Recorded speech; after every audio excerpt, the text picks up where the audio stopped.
오늘의 말씀은 에스더 4장 16절에서 17절 말씀입니다. 당신은 가서 수산에 있는 유다인을 다 모으고 나를 위하여 금식하되 밤낮 3일을 먹지도 말고 마시지도 마소서. 나도 나의 시녀와 더불어 이렇게 금식한 후에 규례를 어기고 왕에게 나아가리니 죽으면 죽으리이다 하니라. 모르드게가 가서 에스더가 명령한 대로 다 행하니라.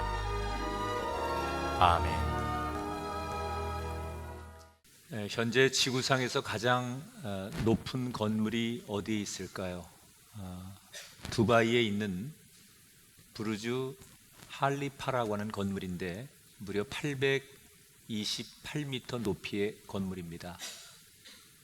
쉽게 비교하면 여의도에 있는 63빌딩의 3배의 높이고 잠실에 있는 롯데월드 타워보다 1.5배 높은 건물입니다. 그런데 이 기록은 내년도에 깨질 것 같습니다. 현재 사우디에서 1007m짜리 건물을 짓고 있는데 내년에 완공될 예정이고 그러면 다시 기록이 바뀌게 됩니다. 이렇게 높은 건물을 곳곳에서 짓는데 이 높은 건물을 지을 때 가장 신경 쓰는 부분이 뭐냐? 바람입니다. 건물이 위로 올라갈수록 밑에서 맞는 바람보다 위에 올라갈수록 거세지는 그 바람의 세기는 우리가 생각하는 것보다 훨씬 더 강합니다. 그래서 건물이 자칫 잘못하면 무너질 수 있기 때문에 높은 데서 불어오는 강풍을 대처하기 위해서 건축을 하는 건설사들은 크게 2가지의 신경을 씁니다. 첫째는 바람이 불면 건물이 적당하게 흔들리도록 건설을 합니다. 여러분, 바람이 불 때 흔들리는 풀은 뽑히지 않지만 바람이 불어도 버티는 나무는 뽑히게 되어 있습니다. 건물도 바람이 불 때 적당히 흔들리면 안전합니다. 앞에서 바라본 것처럼 부르주 할리파라는 건물은 좌우로 1.2m까지 흔들리게 그렇게 건설을 했습니다. 그 다음으로 중요한 게 뭐냐? 건물이 그렇게 위에서 흔들리도록 건설을 하고 또 최대의 자연의 재해에 무너지지 않게 하려면 뭘 신경 써야 되느냐? 뿌리를, 기초를 깊이 박아야 됩니다. 건물이 위에서 적당히 흔들려도 밑에가, 기초가 부실하면 그 건물은 곧 무너지게 됩니다. 부르주 할리파라는 건물도 제가 듣기로는 지름 1m가 넘는 철근 콘크리트 194개를 50m 깊이에 넣어서 박아 놓았다. 그래서 위에서는 계속 건물이 흔들려도 넘어지지 않는 건물을 지탱할 수 있도록 보이지 않는 그 뿌리를 아주 든든하게 만들어 놓았다. 아무리 강한 바람을 맞아도 지금 얘기한 것처럼 기초가 굳건하면 그 건물은 안전할 수 있습니다. 이 거센 바람에 잡초들이 버틸 수 있는 이유는 겉으로 드러난 높이보다도 땅 밑에 4배나 더 깊게 심겨진 뿌리가 있기 때문에 잡초가 그 강한 바람에도 견딜 수 있다는 거죠. 아무리 뜯겨도 계속해서 싹을 틔우고 또 자라나고 생존할 수 있는 것은 겉에 보이는 면 때문이 아니라 보이지 않는 깊은 뿌리 때문이다. 여러분, 우리 인생도 그렇습니다. 살다 보면 바람을 어떻게 안 맞습니까? 여러분, 자녀들을 키우면서 또는 결혼해서 가정을 갖고 여러분이 일터에서 일을 하면서 바람을 안 맞고 살 수 있습니까? 우린 다 어느 인생이든 바람 앞에 흔들리는 인생들입니다. 그런데 우리가 바람에 흔들릴지언정 우리 인생과 가정이 흔들릴 수는 있지만 무너지는 건 안 되겠다. 때로는 경제적인 바람 앞에 또는 사람과의 관계의 바람 앞에, 세상이 불어오는 여러 가지 흉흉한 바람 앞에 우리 인생과 가정이 흔들릴 수는 있지만 그 흔들림 때문에 우리 인생과 가정이 무너질 수는 없다. 그러기 위해서 우리는 오늘 우리의 삶의 뿌리를 더 깊이 내려서 흔들거릴지라도 무너지지 않는 인생을 만들어야 된다. 특히 예수 그리스도를 영접하고 믿는 사람에게 이 기초가 든든해야 한다는 것은 너무나 중요한 거예요. 전 요즘 제가 관심 갖는 영성이 뿌리의 영성이에요. 물론 전도도 중요하고 예수를 영접하는 것도 중요해요.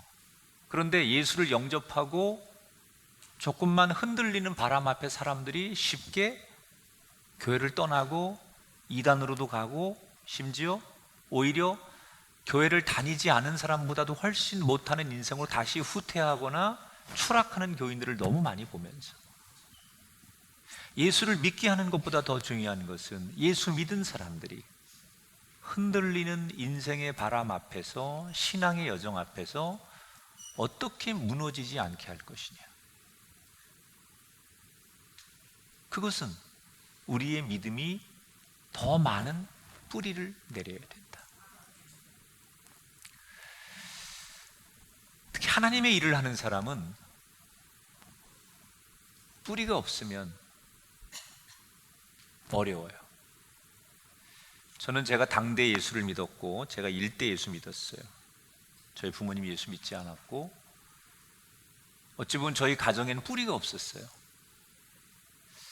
그래서 제가 목회를 하면서 참 보람도 많았지만 힘든 순간도 많았어요. 사실은 너무 목회가 힘들어서 겉으로 여러분이 보는 거 그냥 사람들은 제가 이렇게 큰 교회를 목회하고 사람들에게 이름이 많이 알려진 목사로도 생각하지만 내 내면에는 사실 굉장히 흔들릴 때가 많아요. 그래서 몇 번이고 정말 이거 내 목회의 길이 여기까지인가 보다, 이런 생각을 사실은 오면서 몇 번을 해봤어요. 가만 보니까 저한테는 뿌리가 약한 거예요. 열매는 많은데 내 인생에 뿌리가 약하구나. 그런데 주변에 이렇게 보면 목회는 참 어렵게 하고 열매는 당장 없는데 너무너무 안정되게 그냥 무던하게 목회를 하는 그런 친구들이 있어요. 보면 다 신앙의 뿌리가 있는 친구들이에요.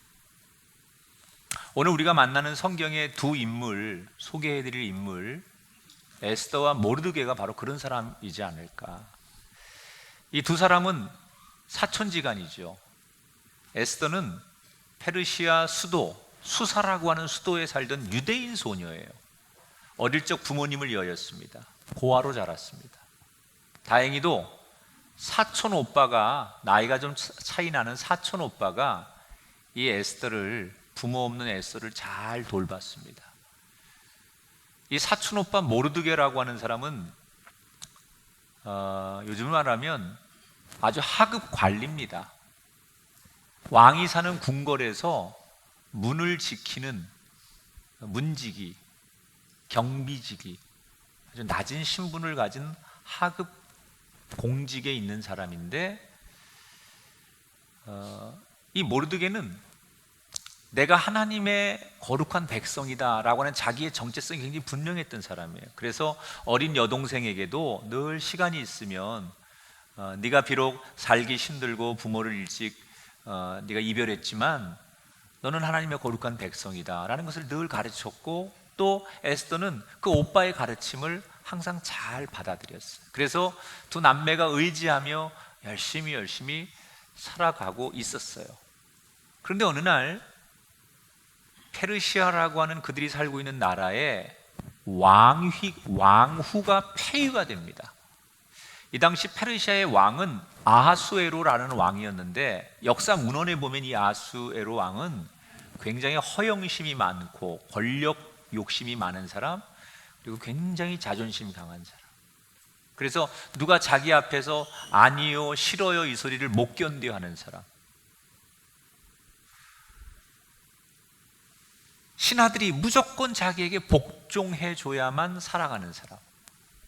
그런데 어느 날 왕후가, 남편이지요, 아내까지도 자기 말에 복종을 안 하면 안 된다고 생각하는 아하수에로 왕이 왕후가 자기의 명령을 거역한 것 때문에 왕후에서 폐위를 해버립니다. 그리고 새로운 왕후를 뽑겠다고 공고를 한 거예요. 이때 모르드게가 무슨 생각을 하느냐, 어쩌면 이게 정말 좋은 찬스일 수도 있겠다. 당시 페르시아는 거대한 제국이었는데 그 페르시아의 왕의 왕후가 될 수 있다면 그 왕을 통해서 세계를 바꿀 수도 있지 않겠느냐, 이런 꿈을 꾸면서 동생 에스더에게 왕후를 모집하는데 너도 지원하라고 해요.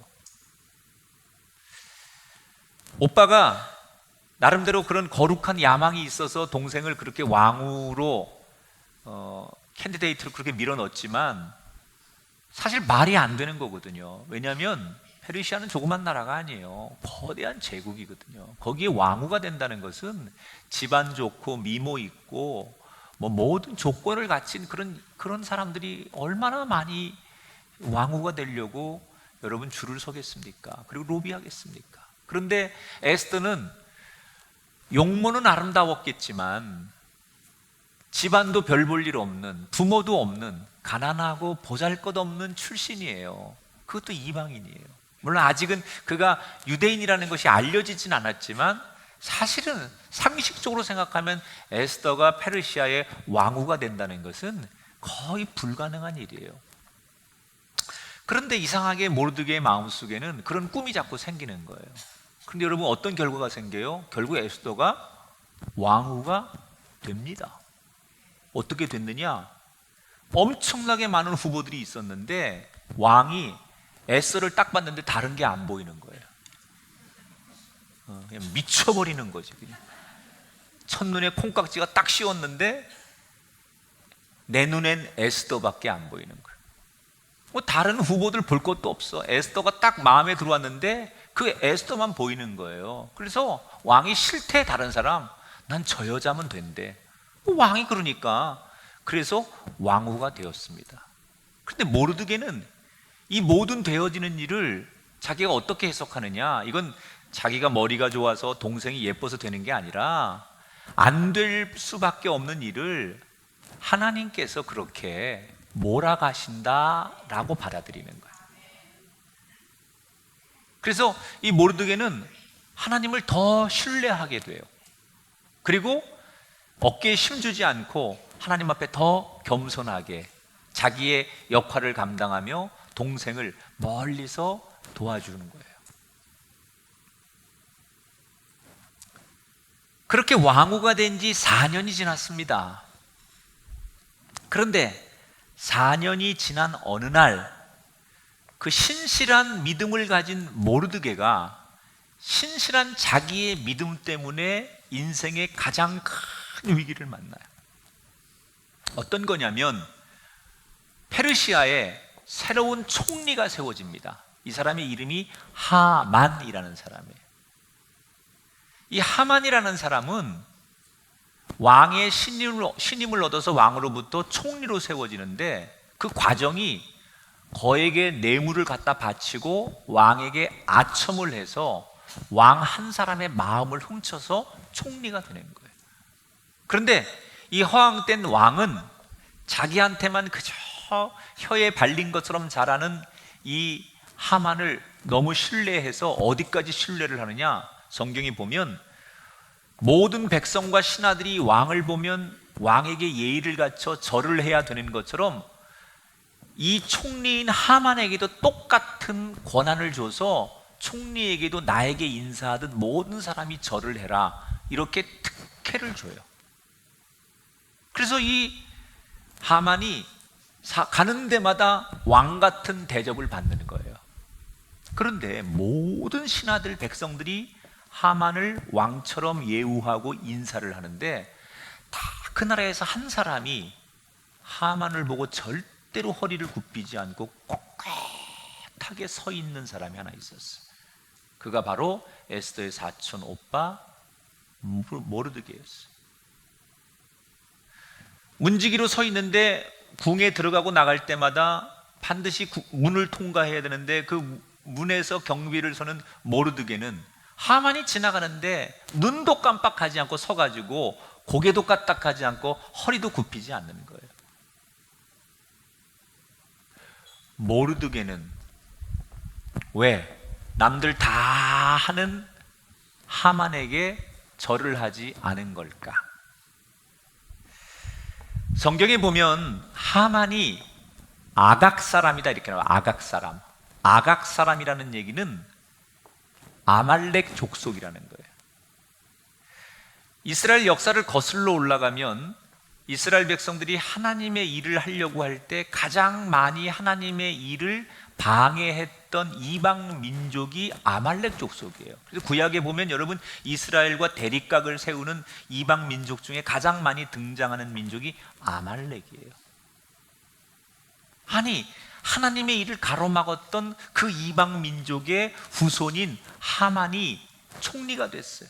그러니까 믿음과 신념을 가진 모르드게로서는 저런 우상을 섬기고 하나님을 대적하는 민족의 사람 앞에 절할 수 없다는 거예요. 그리고 왕에게 백성들의 이 피를 빨아서 돈을 빼가지고 그걸 갖다가 거액으로 왕에게 갖다 바치고 돈으로 총리직을 산 저런 비열한 사람을 자기는 존경할 수 없다는 거예요. 너무 청렴한 거예요. 그래서 자기는 절을 안 해요. 하만이 늘 궁궐안을 들락날락할 때마다 자기한테 절대로 절하지 않는 이 모르드게를 한 번, 두 번 경험하면서 이놈은 괘씸하거든. 남들은 다 와서 인사하는데 인사를 안 하거든. 요놈 봐라. 그래서 밑에 애들한테 야, 쟤 뒷조사 좀 해봐. 그 얼마 뒤에 보고서가 올라왔어요. 쫙 이제 뭐 나이, 뭐 여러 가지 학력 뭐 다 나올 거 아니에요. 근데 그 중에 이 하만을 분노하게 하는 보고서가 하나 있었는데 그게 뭐냐? 이 모르드게가 알고 봤더니 유대인이에요, 유대인. 여기에서 하만이 뚜껑이 열리는 거예요. 왜 하만은 뚜껑이 열리느냐? 하만이 아말렉 족속의 후손이라고 그랬죠. 그런데 역사를 거슬러 올라가 보면 자기들의 조상이 이스라엘의 사울 왕에게 완전히 멸망을 당합니다. 그런 역사가 있었어요. 그러니까 우리의 조상들이 이스라엘의 사울 왕에게 몰살당해서 죽음을 당했는데 그때 치욕을 가지고 살고 있었는데 이 모르드게가 그 사울 왕의 후손인 거예요. 유대인인 거야. 그러니까 이 기회에 유대인을 그리고 하나님의 이름을 이 땅에서 없애버려야 되겠다. 그리고 저 눈의 가시 같은 저 모르드게를 완전히 본때를 보여줘야 되겠다. 그리고는 왕에게 가서 교묘하게 이 하만이 청혼을 합니다. 뭐라고 청혼하느냐? 왕이시여, 이 나라에 신은 왕밖에 없어야 됩니다. 당신은 이 나라의 신입니다. 단순한 왕이 아니라 저에게도 신이고 모든 백성에게도 당신은 신이셔야 합니다. 그런데 당신을 인정하지 않는 불순불자들이 이 땅에 살고 있는데 그들을 색출해내야 합니다. 당신 말고 또 다른 왕으로 다른 사람을 인정하거나 다른 신을 인정하는 것은 당신을 인정하지 않는 것이니 그런 사람들을 색출해낼 수 있도록 나에게 권한을 맡겨주십시오. 그래서 왕으로부터 권한을 위임받아 이 하만이 조서를 공포하죠. 새로운 법을 공포하는 거예요. 왕의 이름으로 대신 새로운 법을 만들어서 공포를 해요. 근데 그 여러 가지 법 가운데 어떤 게 있느냐? 이런 문구가 있어요. 올 12월 13일 그날 하루는 이 땅의 모든 유대인들을 죽여도 합법이고 그 유대인들이 가지고 있는 재산을 뺏어도 그것은 죄가 되지 않는다. 단 하루를 그렇게 자유한 날로 선포를 해요. 그런데 이 법을 선포한 날이 며칠이냐? 1월 13일입니다. 그럼 앞으로 12월 13일 날 이 법이 실행되는 날까지 딱 11달이 남아 있어요. 당시 페르시아는 그 역사적인 문헌에 보면 행정 조직이 너무너무 잘 돼 있었대요. 그래서 왕이 어떤 조서를 공포하면 저 국경지대 시골까지 그 행정 조직에 의해서 보름이면 모든 페르시아 전역에 왕의 친서가 전달이 될 수 있도록 시스템이 돼 있었답니다. 그러니까 왕의 이름으로 하만이 만든 유대인을 몰살시키는 이 법이 사실은 한 달 정도면, 정말 유대인을 죽일 생각이면 한 달 뒤에 이 법을 시행해도 좋다라고 하면 되는데 1월 13일 날 발표하면서 11달 뒤에 있을 것을 발표하는 거예요. 왜 그랬을까? 왜 이렇게 11달 뒤에 할 것을 미리 발표한 걸까? 두 가지 이유가 있는 거예요. 하나는 심리적으로 압박을 하는 거죠. 여러분, 우리가 예를 들어서 수술을 앞두고 또는 재판을 앞두고 기왕이면 빨리 뭔가가 진행되면 가슴 졸이는 시간이 덜한데 저 멀리 그게 날짜가 기다리고 있으면 기다리는 시간 사람이 또 다른 병과 심리적인 압박을 받죠. 그러니까 하만이 그걸 노린 거예요. 유대인들에게 12월 13일 날 너희들이 내가 점점 죽을 날이 가까워오는데 그 11달을 기다리면서 피가 마르게 만드는 거예요. 두 번째, 진짜 하만이 의도하는 건 뭐냐? 이렇게 11달 동안 시간을 주면서 너희들 스스로 하나님을 부정하라는 거예요. 하나님을 내가 일종의 배교하고 하나님을 믿지 않고 유대인의 존재를 버리고 철저하게 페르시아인이 되고 자기의 존재, 전통, 하나님의 신앙을 부인하면 살 길이 열리는 거니까 그 기간 동안 하나님을 부정하고 살 길을 찾으라는 거예요. 그런 의도적인, 심리적인 의도에서 11달 뒤에 있을 법을 미리 공포해 놓고 사람을 옥죄기 시작하는 거예요. 아니나 달라요. 유대인들이 난리가 났습니다. 이 법이 강제적으로 공포가 되니까 페르시아 살고 있는 유대인들이 꼼짝없이 죽게 생겼잖아요. 그러니까 사람들이 모여가지고 설왕설래하는 거예요. 우선 한 그룹에서 어떤 의견이 나왔느냐? 현실론에 대한 대안이 나왔어요. 살아야 될 거 아니냐? 이렇게 먼 나라에 와서 우리가 피땀 흘려서 자녀들과 가정을 이루고 삶의 터전을 이뤘는데 우리가 유대인이라는 것 때문에, 하나님을 믿는 것 때문에 이렇게 우리가 객사할 수는 없지 않느냐. 그러니 지금은 하나님이고 뭐고 유대인이고 뭐고 저들이 원하는 대로 하나님 등지고 하나님 내려놓고 유대인 신분 내려놓고 철저히 페르시아인으로 살고 봐야 되지 않겠느냐. 불쌍한 우리 자식들 다 죽일 수 없지 않느냐. 이러면 사람들이 대부분 하나님을 부정하기 시작하는 거예요. 그런데 한쪽이 일부지만 한쪽에서 그럴 수 있느냐, 어떻게 우리가 하나님을 버릴 수 있느냐, 어떻게 하나님 앞에 우리가 하나님을 부정할 수 있느냐, 우리가 어떻게 유대인인 것을 부정할 수 있느냐. 그럴 수는 없다. 하나님이 우리를 도와주실 것이다. 이러면서 믿음으로 맞서려고 하는 사람, 두 그룹이 팽팽하게 유대인들 사이에 맞서는 거예요. 이때 오늘 아까 그 소개했던 리더십이 있는 모르드게가 뭘 선택하느냐. 이 양쪽의 의견이 막 들어올 때 모르드게는 뭘 선택하느냐. 갈등하겠죠. 어떻게 해야 되나, 우리 민족의 몰살될 위기를 어떻게 지켜야 되는가. 사실은 이게 자기를 통해서 일어난 일 아닙니까? 자기와 하만과의 사이에 감정적 작은 문제로부터 시작해가지고 이 문제가 여기까지 커진 거 아니에요. 그러니까 이 모르드게가 이 문제를 자기가 풀어줘야 되는데 어떻게 풀어줘야 되나 고민을 하다가 모르드게가 무슨 행동을 하느냐. 그게 오늘 본문 4장 1절 2절에 나오는 거예요. 읽어보죠. 모르드게가 굵은 베옷을 입고 죄를 뒤집어 쓰고 성중에 나가서 대성통곡하고 대궐 문 앞까지 이르렀다. 자, 굵은 베옷을 입었다는 것은 이스라엘 백성들이 전통적으로 쓰던 방법 중에 하나예요. 나라가 국운이 걸린 상황이거나 아니면 정말 개인적으로 큰 죄를 져서 하나님 앞에 자기가 참회하고 회개할 때 그들이 쓰는 아주 전통적인 종교적인 방법이에요. 굵은 베옷을 입고 통곡하고 하나님의 이름을 부르며 살려달라고 외치는 거죠. 지금 그만큼 사항이 중대하다고 본 거예요. 모르드게와 많은 유대인들이, 뜻을 같이 하는 유대인들이 거리로 나가서 베옷을 입고 통곡하며 대궐 문 앞까지 가두 시위를 했다는 거예요.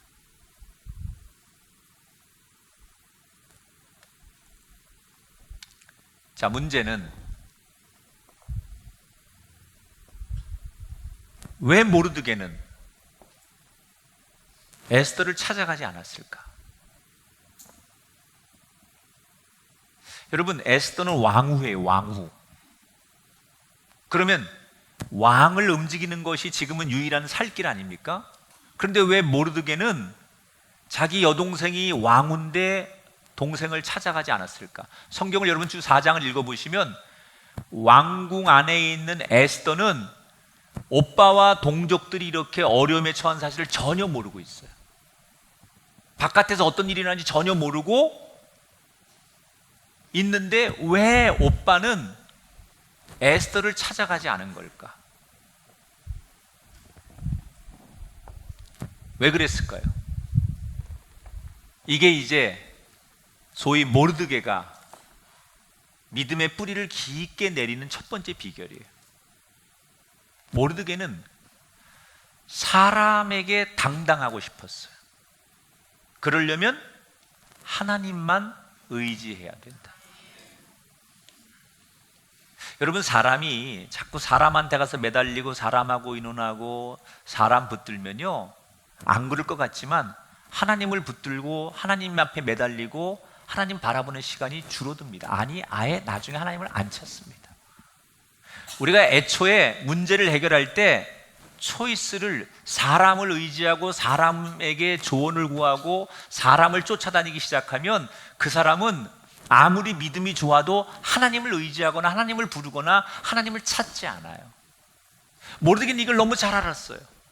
내가 사람을 찾아다니고 사람에게 지혜를 구하고 사람에게 도움을 구하느라고 하나님을 외면하고 하나님을 붙들고 하나님 앞에 부르짖지 않을 것 같으니까 애초에 나는 사람 의지하지 않겠다. 오직 사람에겐 당당하고 하나님만 의지하겠다. 그래서 에스더를 찾아가지 않은 거예요.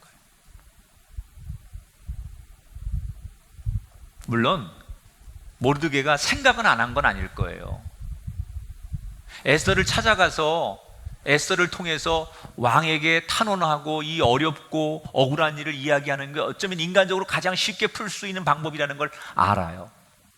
그러나 앞에서 말한 것처럼 자꾸 에스더를 떠올리고 에스더를 의지하다 보니까 나도 모르게 자꾸 사람에게 의지하게 되고 자꾸 비굴해지는 자신을 보면서 에스더를 의지하면 안 되겠다.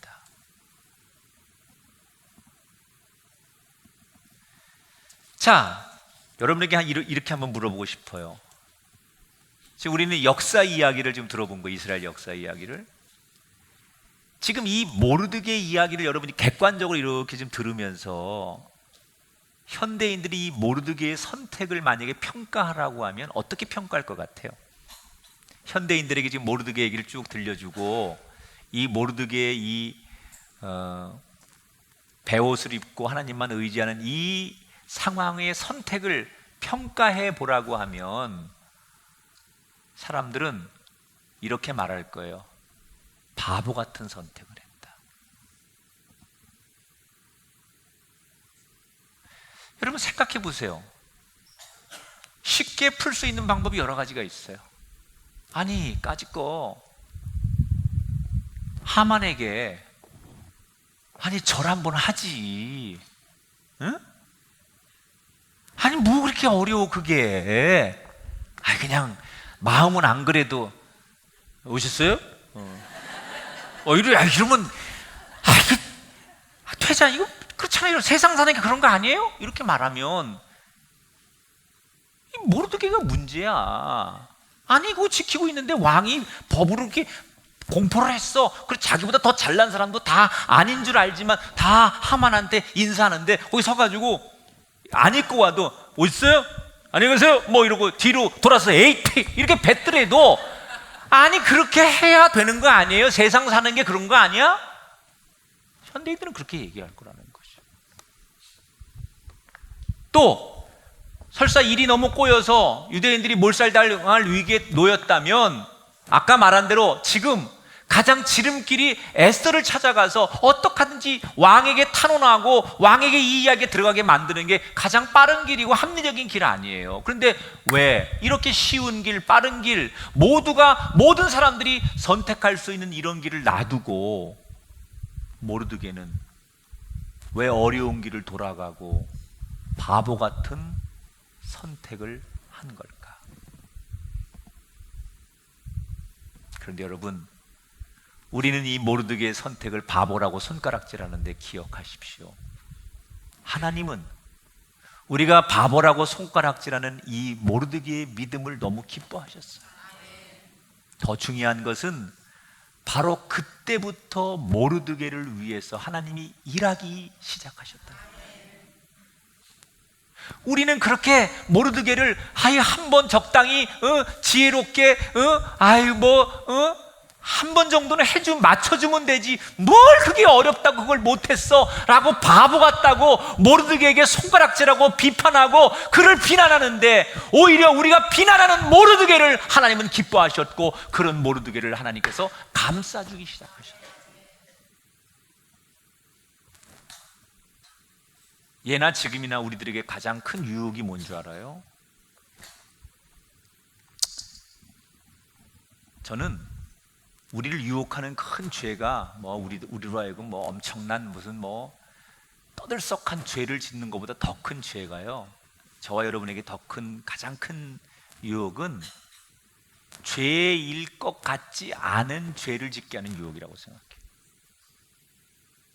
이게 죄라고 생각하는 게 선명한 마약을 했다거나 무슨 진짜 무슨 이게 완전히 대중들에게도 더 나쁜 놈 소리 듣는 그런 죄만이 아니라, 우리들에게 진짜 죄는요, 죄일 것 같지 않은 죄 앞에 노출되는 거예요. 이런 거예요. 조금 아까 얘기한 대로 야 적당히 해, 적당히.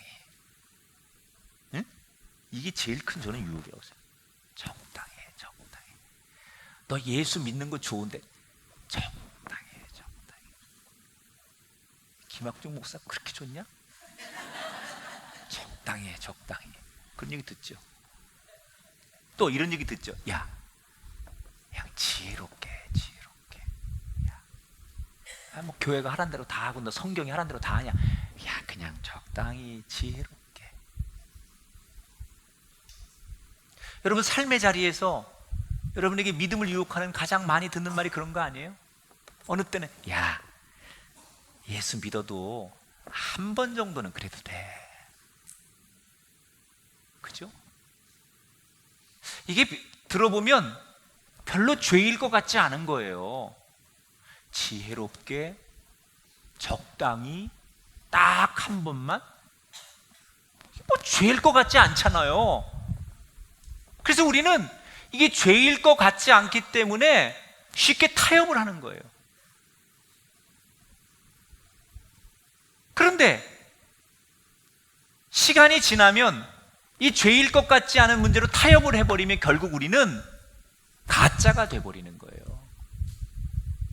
하나님이 우리를 보실 때 우리를 평가하는 기준은 하나예요. 우리가 진짜인가 아닌가, 우리의 믿음이, 우리의 신앙이 진짜인가 아닌가. 그래서 하나님이 이 모르드게처럼 너 진짜구나, 이걸 보시는 거예요. 언제부터 하나님이 일하십니까? 모르드게를 위해서 처음부터 일하시지 않아요. 그의 믿음이 진짜인 것을 보여줄 때 하나님이 일하기 시작하신다는 거예요.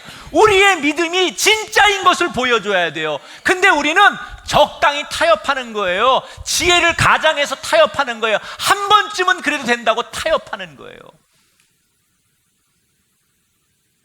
신앙은 타협하면 진짜가 될 수 없어요. 옳은 것을 끝까지 지키는 게 신앙이에요. 백종원의 골목식당에 작년 11월에 이 방송이 나가고 가장 완벽한 칭찬을 받은 한 식당이 등장했어요.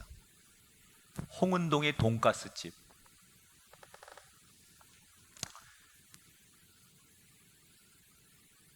뭐라고 평가를 했느냐? 돈가스에 빵가루, 뭐 밑반찬, 뭐 그다음에 고기, 이런 맛과 그 재료의 보관 상태가 가장 완벽했다. 칭찬을 받았어요. 그때 이 돈가스 집의 사장 부부가 이 칭찬을 받고 막 감격해서 웁니다. 그리고 이 돈가스 집은 방송이 나간 뒤에 말 그대로 하루아침에 자고 일어나니까 대한민국 너무 유명한 식당이 돼버린 거예요.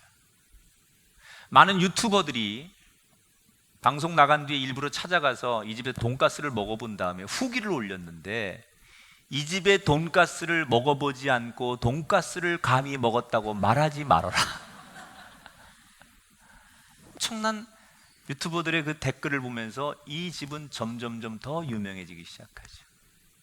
이제 이 집의 주인들은 오랜 무명 시절을 끝내고 떼돈을 벌 일만 남은 거예요.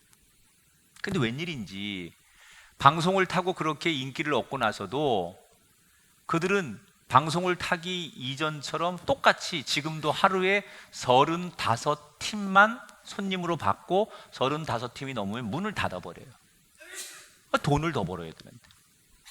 그 사연이 얼마 전 7월 달에 다시 방송을 타고 소개가 됐는데, 이 사장이 오랜 식당이 어렵고 무명일 때 자기가 늘 지키던 철학이 하나 있었다는 거예요. 그게 뭐냐? 이 철학만큼은 양보하지 않는 자기의 철학이에요. 손님이 먹었을 때 아깝지 않을 만큼 그 손님에게 최고의 음식을 만들자. 그러려면 많이 할 수 없는 거예요. 이 철학을 자기는 개똥 철학이지만 자기가 적어도 이 돈가스 집을 개업해서 이걸 영업하는 동안 이걸 자기는 자기의 철학과 신념으로 여기고 한 거예요. 그때 주변에 다 뭐라 그러냐? 야, 너 미쳤냐? 장사 그렇게 하면 망해. 소신과 현실은 달라. 임마 수입도 쓰고, 자식아 이거 인공도 갖다 팔고 그래야지 너처럼 막 그렇게 생고기 사다 하고 그럼 자식아 어디 넌 땅 파서 장사하냐? 그리고 사람들이 다 이 사람들 보고 미쳤다고, 장사 그렇게 하면 망하는 거라고. 야, 너 그런 철학도 좋지만 그건 이 다음에 돈 많이 벌어가지고 너 베풀 수 있을 때 해야지. 네 집이 니네 여기 가게세도 못 낼 만큼 그렇게 하면서 왜 그러냐고. 그렇게 사람들이 많이 비판을 하고 유혹했다는 거예요. 그런데 이 사장 부부는 철학을, 신념을, 자기들의 고집을 꺾고 싶지 않았던 거예요. 그리고 누가 뭐래도 타협하지 않고 그 철학을 그냥 부둥켜 안고 어려우면 어려운 대로 지키고 버티더니 어느 날 갑자기 백종원의 골목 식당에 딱 나오면서 말 그대로 전국적인 최고의 맛집이 되면서 스타가 된 거예요. 이제는 편안하게 해도 되는데 자기의 철학만큼은 타협하고 싶지 않다는 거예요. 하물며 돈가스 하나를 튀겨서 파는 사람도 자기의 소신, 자기의 신념, 자기의 철학을 쉽게 타협하지 않으려고 하는데, 하나님의 말씀과 믿음을 가진 우리들이 적당히 지혜롭게 딱 한 번만 일하고 하는 그런 것과 버무려 가지고 내가 가지고 있는 하나님의 그 믿음과 내 가치와 신앙을 적당하게 타협한다면 우리가 진짜일 수 있겠습니까? 진리는 타협하면 안 돼요. 물론 신앙생활에 유연함이라는 게 필요합니다. 그러나 그 유연함이라는 것은 말씀의 테두리 안에서의 유연함을 말하는 거지, 말씀을 벗어나는 것은 유연함이 아니에요. 진리를 벗어나는 건 유연함이 아니에요. 하나님이 원하시지 않는데 하나님이 명령한 것을 어겨가면서 살아가는 것, 그건 지혜로운 게 아니에요. 그건 유연함이 아니에요. 말씀 안에서 움직이는 유연함. 우리에게 필요한 것이 있다면 그게 필요한 거예요. 그래야 우리의 삶에, 우리의 가정이, 믿음이 지금보다 더 깊어져서 흔들릴지언정 쓰러지지 않는 가정과 삶이 될 줄 믿습니다. 따라합시다. 복음에 있어서는 타협하지 맙시다. 할렐루야. 이게 모르드게가 뿌리를 깊게 내리는 첫 번째 비결이에요. 복음은 타협하는 게 아니에요. 어떻게 여러분이 하나님을 여러분이 타협해요? 어떻게 하나님의 이름을, 하나님의 말씀을, 진리를 여러분이 여러분 의미대로 그냥 쉽게 여러분 마음대로 타협해요? 그건 신앙인이 아니에요. 하나님이 내 것이 아니기 때문에 내가 타협할 수 없죠. 자, 오빠하고 동족들이 그렇게 길거리에 앉아서 베옷을 입고 울고 있다 그러니까 에스더가 나중에 이 소식을 듣고 사람들을 보내서, 성경에 보니까 내시를 보내고 시녀들을 보내가지고 오빠에게 왜 그런지 자초지종을 듣게 돼요. 그리고 오빠가 쭉 그간의 일련의 과정들을 사람들에게 전해서 드디어 에스더가 왜 지금 이런 상황이 벌어졌는지를 듣게 되고, 오빠를 통해 에스더에게 메시지 하나가 들어오지요. 우리가 지금 동족들이 다 이렇게 죽을 위기에 처했는데 네가 용기를 내어 왕에게 가서 이 잘못되어 가고 있는 것을 바르게 이야기해라. 당연한 얘기 아니에요? 오빠를 위해서나 동족을 위해서 에스더가 그 정도는 해야 되는 거 아니에요? 그런데 에스더는 그 오빠의 부탁을 너무나 힘들게, 마음이 무겁게 받아들입니다. 왜냐? 이유가 있었어요. 오늘 본문 4장, 5장을 읽어가 보면 에스더가 지금 왕후가 된 지 4년이 지났는데 점점점 왕으로부터, 왕의 관심과 사랑으로부터 식어지고 있을 때예요. 그래서 적어도 한 30일 정도 왕이 이 에스더를 찾지 않아서 지난 30일 동안 왕을 한 번도 마주한 적이 없는 상태예요. 당시 페르시아의 법은 왕이 왕후일지라도 자기가 부르지 않았는데 왕 앞에 불쑥 나타나면, 그때 왕이 불쑥 나타난 그 사람에게 자기가 가지고 있는 금홀이라고 하는데, 금홀이라는 건, 성경에 나오는 금홀이라는 것은 왕의 그 통치의 상징인 쥐봉 같은 걸 말하는 거예요. 이거를 내밀어서 왕이 나를 만나도 좋다라고 허락하지 않으면 그 사람은 거기서 죽음을 당합니다. 이게 페르시아 법이에요. 왜 그러냐면 이 당시에는 전쟁의 시대 아닙니까? 그래서 왕들을 암살하고 죽이고 뭐 이런 것들이 너무 많았어요. 그래서 사람들이 막 가장하고, 가까운 신하를 가장하고 가족을 가장하고 이래가지고 암살하고 독살하고 이런 것들이 너무 많을 때다 보니까 왕이 자신의 생명과 신변을 지키기 위해서 그 누구도 왕이 부르지 않는 상태에서 왕을 나오면 왕의 생명을 위협하는 것으로 간주해가지고 법을 엄청나게 강화해서 왕이 부르지 않는 나오면 그건 반역이에요.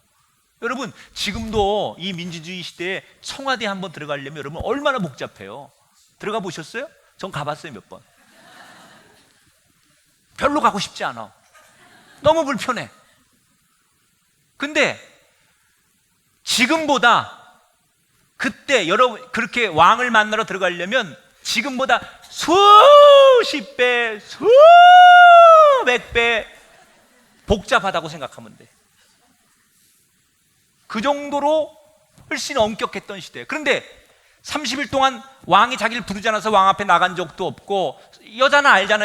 이 심리적으로 벌써 남편이 나한테 벌써 권태기를 느껴가지고 나한테 점점 멀어지고 있구나. 이건 다른 사람 몰라도 에스더는 알지요. 30일 동안 안 찾았다는 얘기는 별로 이제는 뭐 그게 없다는 거야. 이 사람이 이성 간의 뭐 이런 사랑의 그런 거는 뭐 심리학자들 얘기로 길면 3개월, 요즘은 뭐 그것도 안 간대. 3주면 끝난대. 그러니까 에스더가 자신이 없는 거예요. 그래서 내가 상황이 이렇습니다. 법도 어겨야 되고 왕이 나를 멀리하는데 내가 갈 자신이 없습니다. 그렇게 서신을 보냈더니, 인편을 통해 메시지를 보냈더니 뭐라고 답변이 왔느냐? 오빠가 딱 한마디 에스더에게 핵펀치를 날리죠. 자, 본문 4장 14절. 오빠가 에스더에게 던진 한마디예요. 시작.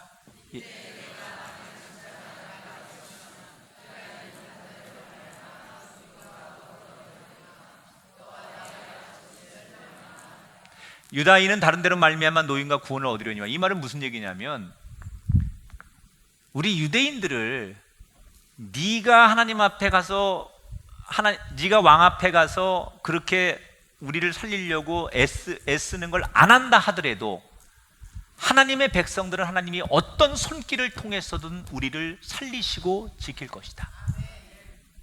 그러나 네가 해야 될 때, 지금 이때 네가 쓰임 받지 않으면 너와 너의 인생은 망할 것이다. 오빠가수는 권명과 저주에 가까운 얘기. 근데 저는 조금 전에 이 말이 너무 우리들에게 필요한 말이라고 생각해. 하나님의 백성은 누구를 통해서, 어떤 방법을 통해서 하나님이 결국은 도우시고 지키시고 이기게 하신다. 할렐루야. 여러분, 이 믿음 때문에 일제시대 때 보릿고개 군사 독재 시절 우리 산업화, 그때 우리의 믿음의 선배들이 이 믿음 하나로 이 대한민국의 교회를 지켜온 거예요. 우리가 아무리 핍박과 가난과 어려움이 있어도 하나님의 사람을, 믿음의 사람을 하나님은 어떤 방법을 통해서든 간에 지키시고 인도하시고 이기게 하실 것이다. 이 믿음으로 우리 부모들은 한평생 교회를 붙들고 하나님 나라를 위해 살아왔던 거예요. 지금 한국교회, 지금 현대 교인들에게 교회 시설이 필요하지 않아요. 바로 이 믿음이 필요한 거예요. 하나님의 백성은, 믿음을 가진 사람은 하나님이 누구를 통해서, 어떤 방법을 통해서 반드시 이기게 하실 것이다.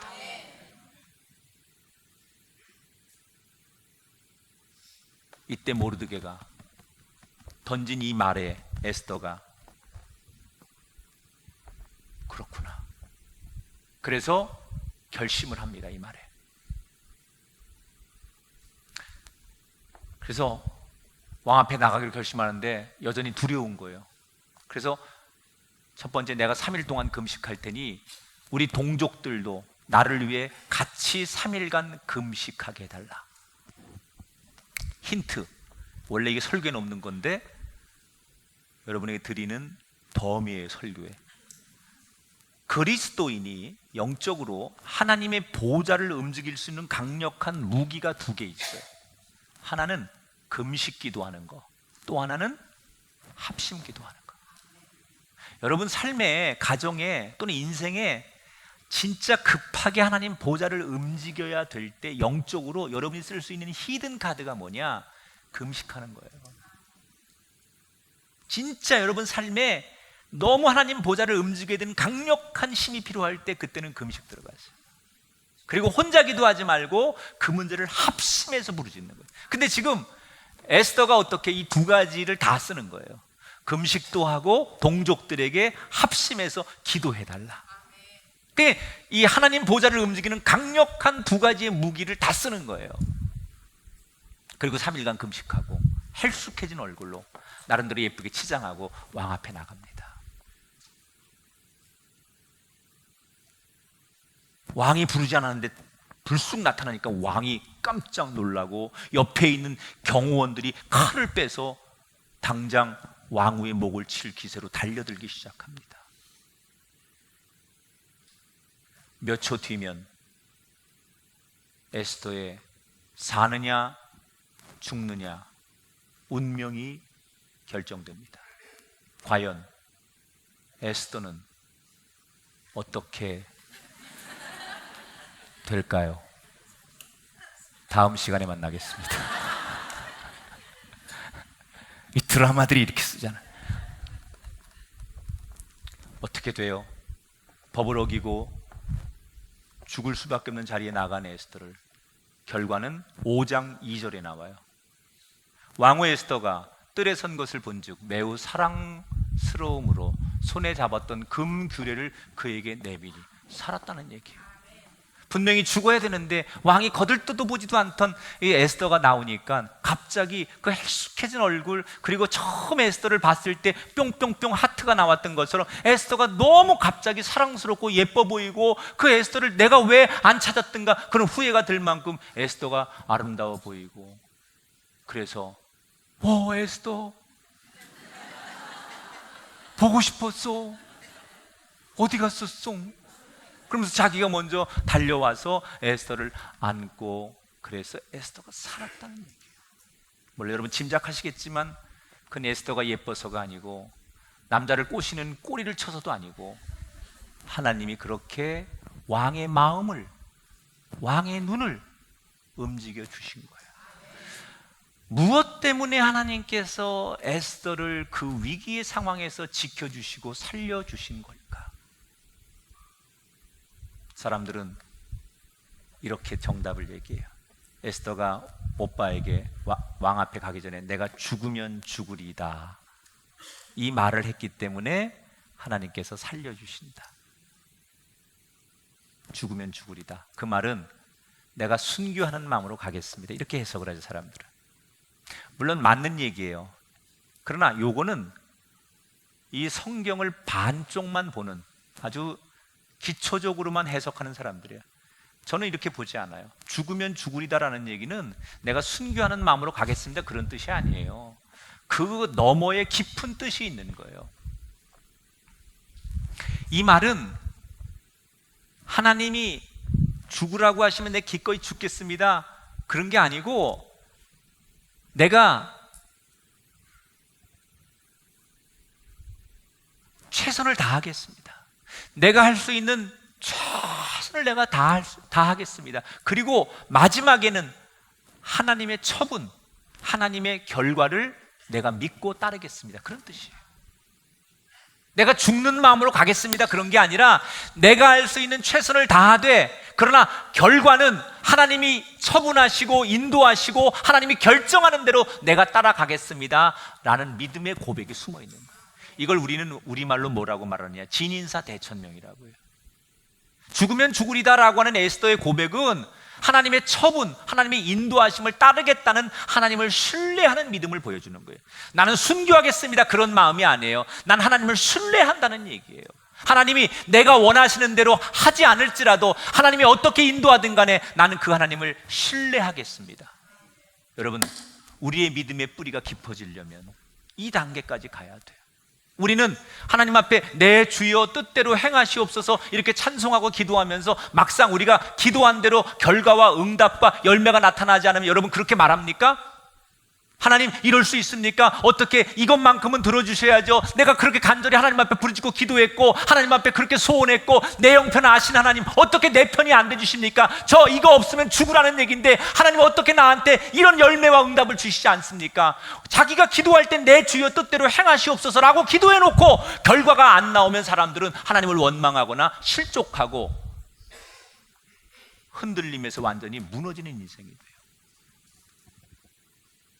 여러분 성경을 보세요. 뿌리가 깊은 사람들은 하나님의 처분과 하나님의 인도하심을 믿고 따르는 사람들이에요. 다니엘이 사자굴에 들어갔어요.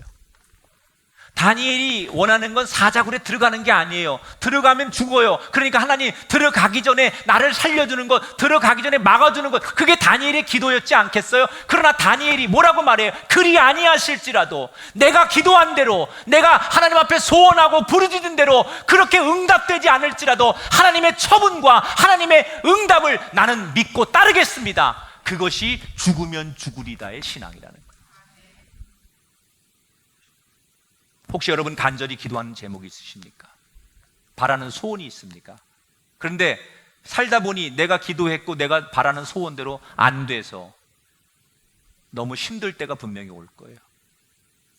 그때가 흔들리느냐 넘어지느냐의 차이예요. 그때 여러분 분명히 하셔야 돼요. 죽으면 죽으리다.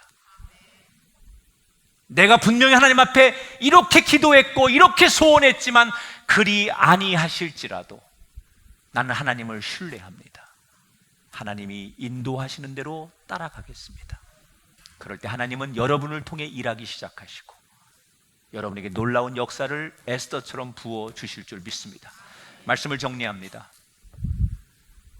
우리의 삶이 흔들릴 수는 있지만 무너질 수는 없다. 저도 여러분도 대통령도 어떤 연예인도 인생에 흔들림이 없는 사람은 없어요. 그러나 그 흔들림이 무너지면 안 돼. 특히 여러분 교회 다니면서 성도들끼리 뭐 시험도 들고 여러분 뭐 어떤 것 때문에 어려울 수 있어서 흔들릴 수는 있지만 넘어지진 말아요. 그러려면 뿌리를 깊게 내려야 돼요. 믿음의 뿌리를 깊이 내리세요. 그 첫 번째는 사람에게 당당하고 하나님께 두려워해라. 두 번째, 내가 원하는 답보다는 하나님의 처분, 인도하심을 믿고 따라가라. 그럼 우리는 흔들릴 수는 있지만 잠시 넘어지진 않는다. 제가 이걸 우리 자녀들에게 주고 싶은 거예요. 우리 자식들에게, 다음 세대에게. 우리 아이들이 살아가면서 흔들릴 수는 있잖아요. 그들에게 여러 가지 운명적으로 다가오는 바람 앞에 그들의 인생 속에 흔들리는 시간은 있을 수 있지만 걔들이 무너지고 쓰러지도록 내버려 둘 수는 없잖아요. 부모인 여러분이 뭐 하시겠어요? 믿음의 뿌리를 지금 깊이 박으셔야 돼요. 자녀들에게 하나님 안에서 믿음의 뿌리를 지금 깊이 내려놓지 않으면 바람 부는 것 앞에 아이들은 속수무책일 거예요. 우리 함께 믿음의 뿌리를 깊이 내리고 흔들릴지언정 무너지지 않는 인생을 향하여 걸어가는 복된 여정이 되시기를 주님의 이름으로 축복합니다.